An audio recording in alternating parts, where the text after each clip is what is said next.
Hey everybody, Steven here from Nature's Always Right, back with another video. Today is going to be all about interplanting tomatoes, the different combinations of plants, and kind of the overall way to think about interplanting tomatoes to figure out what's possible and what you might want to plant.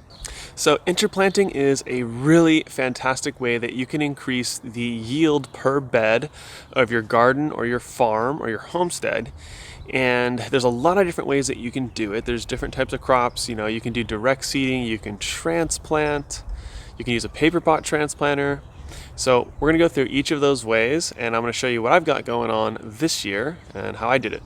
So the first thing that I'll show you here, this is my tomato bed that I direct seeded brassicas. So I just used my Earthway seeder right there, my classic. Got lots of videos on how to use that thing. So on both outer edges, I seeded French breakfast radishes, and then in the center there, I seeded some arugula.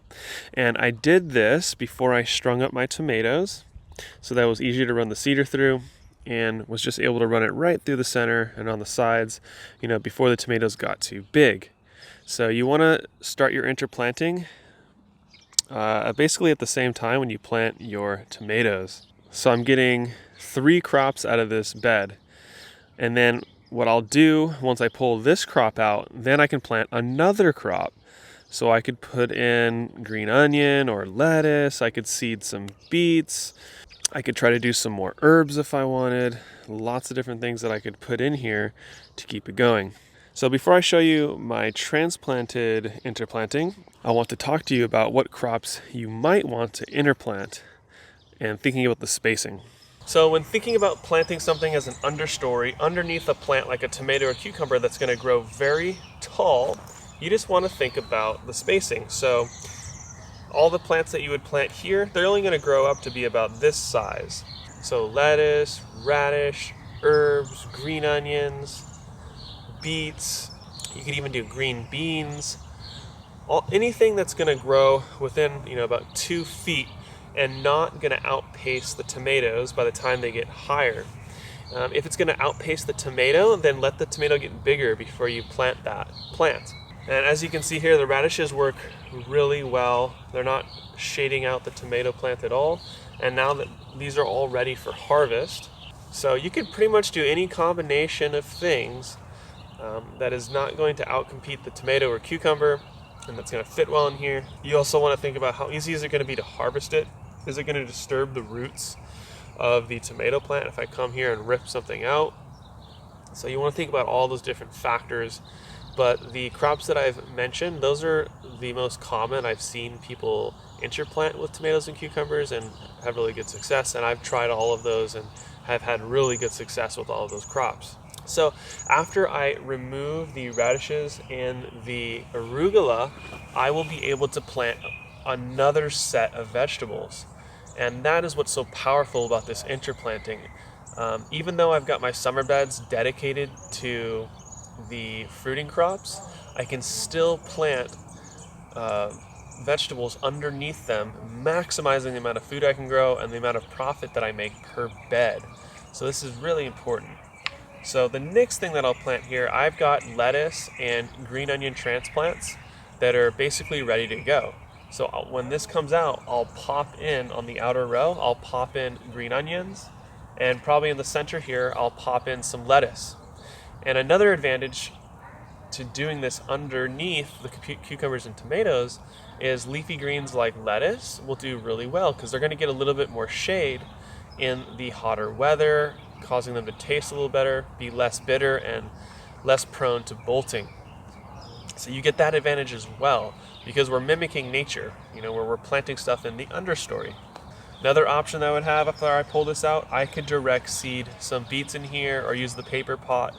The paper pot transplanter might be difficult to fit in here, but I could take the paper pot chains and at least put the paper pot chains on the edge. That would be another option for me. And then as far as harvesting the greens that you transplant in between, for that, I'll just use my knife and I'll come in here by hand, grab a big bundle of the greens, cut them, and then I could either bundle them or bag them for sale. Last year, I planted kind of a I did a kale mix in between. You could do lettuce mix. You could do all sorts of things.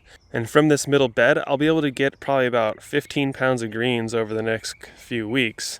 So it's really fantastic. At least 30 bundles of radishes.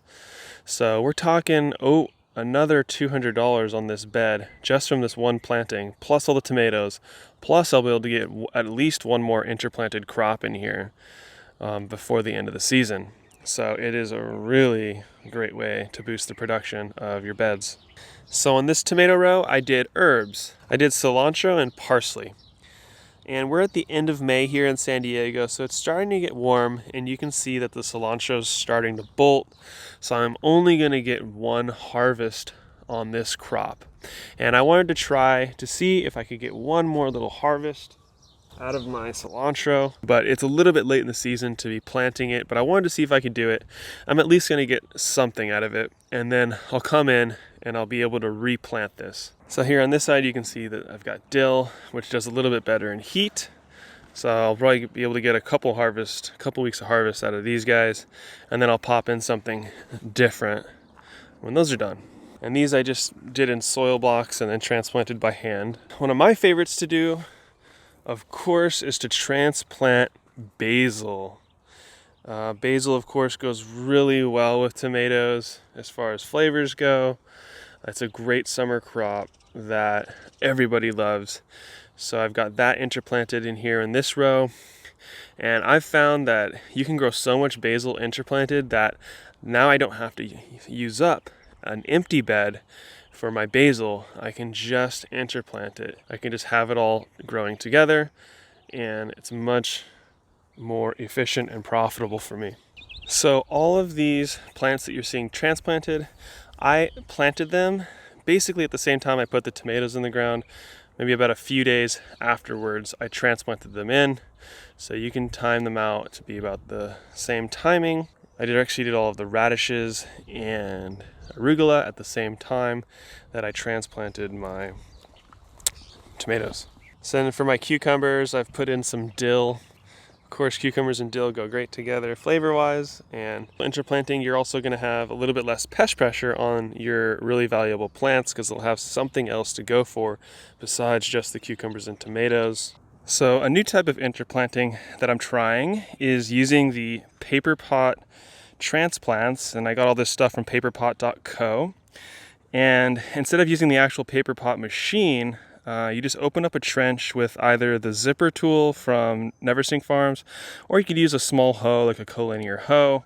Open up a little trench and then put in your green onions or whatever crop in there. You could also, depending on how you do it, you could use the paper pot machine to do this as well.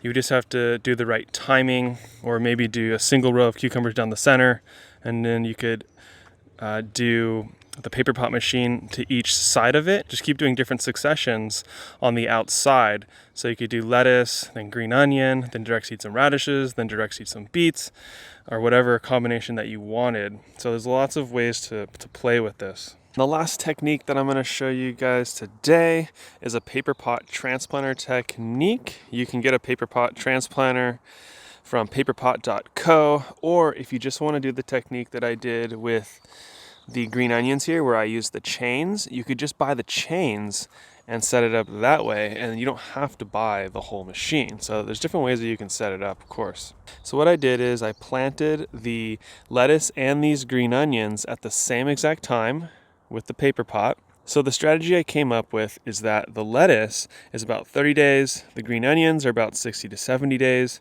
So when I'm taking out the lettuce, the green onions will still have about 30 days to go. So what I can do is I can come in with my direct seeder and plant radishes next. Radishes are about 25 to 30 days in these temperatures. So this bed will be fully harvested in about 60 to 70 days, and I'll get 3 different crops out of it. So here's another example of a way that you can think about interplanting and really maximize the food that you're growing or the profit that you're getting per bed.